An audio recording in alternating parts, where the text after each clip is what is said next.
Assalamualaikum warahmatullahi wabarakatuh. Selamat pagi ibu-ibu, bagaimana kabarnya hari ini? Semoga selalu diberikan kesehatan dan perlindungan dimanapun ibu berada.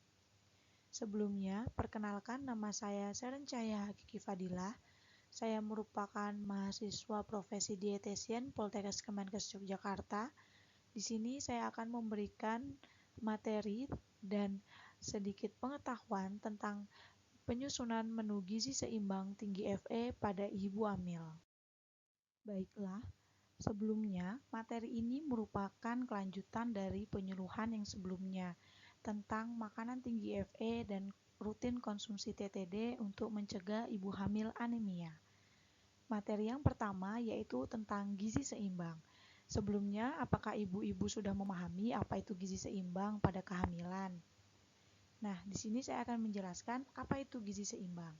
Gizi seimbang adalah susunan pangan sehari-hari yang mengandung zat gizi dalam jenis dan jumlah yang sesuai dengan kebutuhan tubuh. Dengan memperhatikan prinsip keanekaragaman pangan, aktivitas fisik, perilaku hidup bersih, dan mempertahankan berat badan normal untuk mencegah masalah gizi. Manfaat gizi seimbang untuk ibu hamil yaitu memenuhi kebutuhan zat gizi ibu dan janin, lalu mencapai status gizi ibu hamil dalam keadaan normal, membentuk jaringan untuk tumbuh kembang janin dan kesehatan ibu, lalu ibu juga dapat memperoleh energi yang cukup yang berfungsi untuk menyusui setelah kelahiran bayi. Baiklah, berikut adalah gambar tumpeng gizi seimbang dan piring makanku. Pada tumpeng gizi seimbang, yang paling bawah terdapat 3-4 porsi konsumsi makanan pokok. Makanan pokok bisa terdiri dari beras, jagung, atau umbi-umbian. Kemudian, pada posisi kedua terdapat 3-4 porsi sayuran. Jumlah sayuran yang dikonsumsi dalam sehari sama dengan jumlah makanan pokok yang dikonsumsi dalam sehari. Lalu ada 2-3 porsi buah-buahan. Lalu yang ketiga ada 2-4 porsi lauk pauk.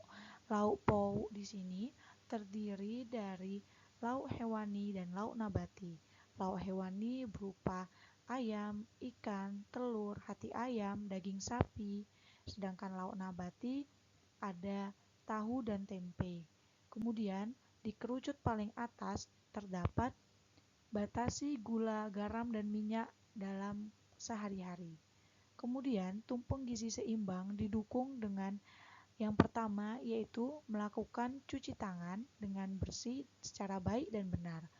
Lalu, melakukan aktivitas fisik dalam sehari minimal 30 menit. Contoh aktivitas fisiknya yaitu bisa dengan olahraga, berjalan, senam, bersepeda, menyapu.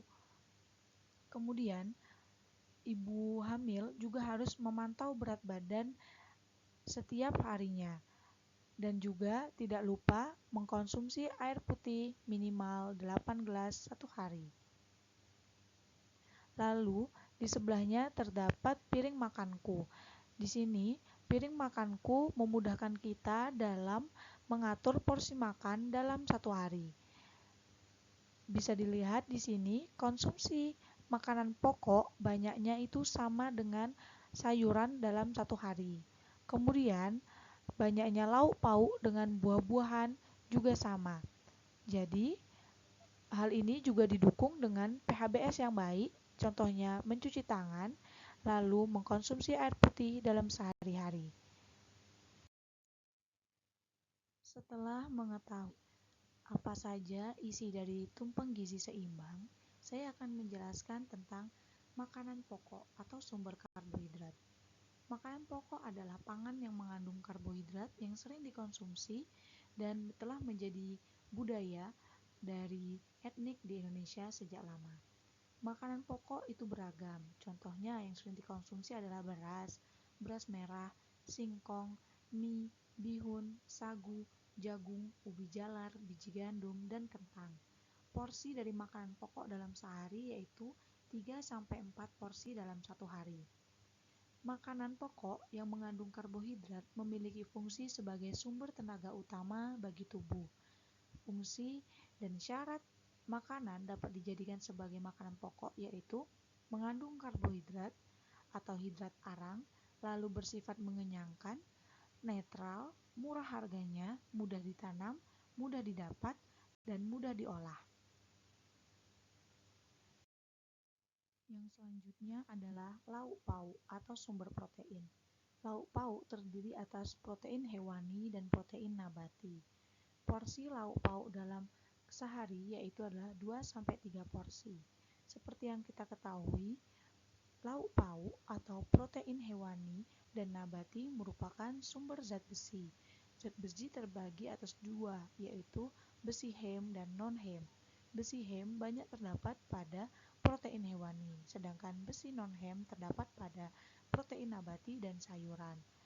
Besi hem atau besi yang terdapat pada protein hewani itu merupakan zat besi yang mudah diserap oleh tubuh. Apa saja sih protein hewani itu? Yang pertama yaitu ikan dan hasil olahannya, lalu daging sapi, lalu ayam, dan telur. Kemudian terdapat juga di hati ayam ataupun hati sapi yang mengandung Fe tinggi. Lalu untuk protein nabati yaitu ada kacang-kacangan. Kacang hijau merupakan sumber Fe yang tinggi.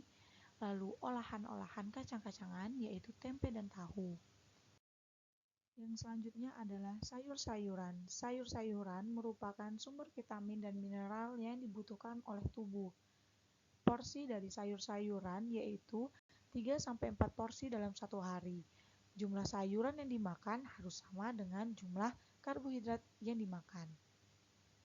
Fungsi sayuran yaitu dapat mencegah dan mengurangi stres berlebih, memperlancar buang air besar, mencegah penyakit jantung dan kanker, mempertahankan berat badan seimbang, sumber energi tubuh, lalu membersihkan racun dalam tubuh atau detoksifikasi, lalu mencegah kelahiran bayi cacat, menjaga kesehatan mata, dan membuat kulit sehat. Sayuran yang tinggi Fe yaitu terdapat pada brokoli, daun pepaya, daun katuk, dan bayam. Kemudian, sayuran-sayuran tersebut mudah sekali didapat dan diolah. Selanjutnya adalah buah-buahan. Buah-buahan juga merupakan sumber vitamin dan mineral yang dibutuhkan oleh tubuh. Apa aja sih manfaat buah untuk tubuh kita? Yaitu sebagai sumber vitamin, sumber air gizi, sumber antioksidan, dan mencegah penyakit tertentu. Porsi buah-buahan yang dibutuhkan tubuh kita yaitu sekitar 2-3 porsi dalam satu hari. Makanan yang tinggi Fe dapat dibantu penyerapannya dengan mengkonsumsi buah-buahan yang tinggi akan vitamin C. Contohnya yaitu terdapat pada jeruk, pepaya, dan jambu biji. Lalu bahan makanan tinggi Fe pada golongan sayuran terdapat pada brokoli, daun pepaya, daun bayam, dan katu. Sedangkan pada golongan lauk hewani terdapat pada ayam, hati ayam, ikan, daging sapi, dan juga telur. Kemudian untuk golongan lauk nabati terdapat pada kacang-kacangan. Kacang-kacangan yang tinggi akan Fe yaitu yang sering dijumpai adalah kacang hijau dan kacang kedelai. Kemudian terdapat pada tempe dan tahu. Sedangkan buah yang tinggi vitamin C yaitu terdapat pada jambu biji, jeruk, dan pepaya. Dan ibu hamil juga direkomendasikan untuk mengkonsumsi tablet tambah darah. Kebutuhan gizi seseorang dipengaruhi oleh usia, jenis kelamin, tinggi badan, lalu faktor aktivitas, faktor stres, dan juga kondisi fisiologi seseorang. Pada ibu hamil terjadi peningkatan kebutuhan, yaitu dikarenakan adanya perkembangan dan pertumbuhan janin. Berikut adalah jumlah kalori tambahan bagi ibu hamil. Untuk ibu hamil trimester pertama, kalori penambahannya yaitu sebesar 180 kilokalori. Lalu untuk trimester 2 dan 3 terdapat penambahan sebesar 300 kilokalori. Dan untuk ibu menyusui 6 bulan pertama sebesar 330 kilokalori dan menyusui 6 bulan kedua sebanyak 400 kilokalori. Sedangkan proteinnya pada trimester pertama yaitu sebanyak 1 gram, trimester kedua sebanyak 10 gram penambahan, lalu trimester ketiga sebanyak 30 gram penambahan, dan untuk ibu menyusui 6 bulan pertama sebanyak 20 gram penambahan, lalu untuk menyusui 6 bulan kedua sebanyak 15 gram penambahan dalam sehari. Kemudian, pola makan yang baik dan benar yaitu adalah 3 kali makan utama dan 2 kali makan selingan. Sedangkan bagi ibu hamil yang masih mengalami mual muntah, dapat melakukan metode pola makan sedikit namun sering dengan porsi yang kecil. Baiklah, saya akan menjelaskan kategori-kategori dan berat makan dalam satu kali makan. Kategori makanan pokok, beratnya sekitar 200 gram, setara dengan nasi putih 10 sendok makan. Kemudian untuk kategori lauk hewani, beratnya 50 gram atau setara dengan ayam, ikan, daging, itu sebanyak 1 potong dan telur sebanyak 1 butir. Lalu untuk lauk nabati, beratnya sekitar 25 sampai dengan 50 gram. 25 gram jika menggunakan tempe atau setara dengan 1 potong tempe, lalu tahu 50 gram atau setara dengan 1 potong, dan kacang-kacangan 25 gram. Untuk sayuran, berat yang dianjurkan yaitu adalah 100 gram. 100 gram di sini setara dengan 1 gelas belimbing, tapi hanya sayuran saja, tanpa kuah. Lalu untuk buah, setara dengan 100 gram, yaitu contohnya melon, pepaya, semangka, ukuran 1 potong sedang. Untuk jeruk, apel, dan pir sebanyak 3/4 buah. Lalu untuk snack, dalam satu kali makan bisa mengkonsumsi 100 sampai 150 gram. Misalnya mengkonsumsi bubur kacang hijau itu setara dengan 1 gelas belimbing, lalu untuk roti manis itu setara dengan 1 potong dalam satu kali makan. Berikut adalah contoh menu gizi seimbang tinggi RE untuk ibu hamil. Karena pola makan yang baik dan benar yaitu adalah 3 kali makan utama dan 2 kali selingan, di sini saya membuat menu seimbang dengan pola makan 3 kali makan utama dengan 2 kali selingan. Hal ini bisa menjadikan panduan untuk ibu hamil dalam menyusun menu sehari-hari. Kemudian yang pertama, untuk sarapan di hari pertama pukul 6, yaitu nasi putih, telur ayam kecap, perkedel kacang hijau, sayur bening, bayam, pepaya, dan air putih. Lalu untuk selingan pukul 10-nya, bisa mengkonsumsi sandwich ataupun roti isi dengan isian selada, tomat, dan telur mata sapi. Kemudian untuk makanan selingan pukul 12 WIB, yaitu dapat mengkonsumsi nasi putih, balado hati ayam, orek tempe, bening katuk wortel, jeruk, dan air putih. Untuk selingan siang, yaitu dapat mengkonsumsi bubur kacang hijau. Dan makan malam pukul 19 WIB bisa mengkonsumsi nasi putih, bestik daging sapi, tahu goreng, bobor bayam, jambu biji, dan air putih. Kemudian untuk hari kedua, pada menu sarapan, ibu hamil dapat mengkonsumsi nasi putih, lalu pepes ikan tuna, tempe mendoan, ca brokoli, jeruk manis, dan air putih.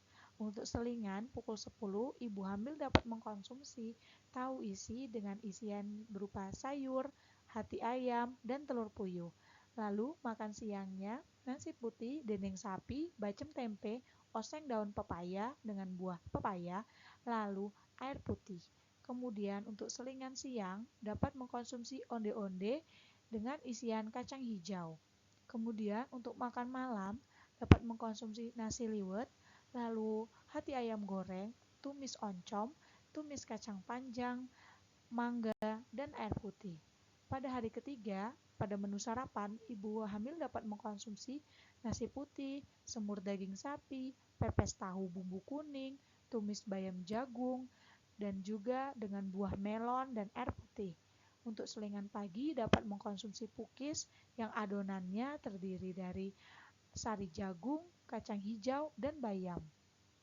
Lalu untuk makan siang ada nasi putih, ikan gabus atau lele goreng, lalu tempe bumbu kuning, dan sup brokoli wortel dengan buah pepaya dan air putih.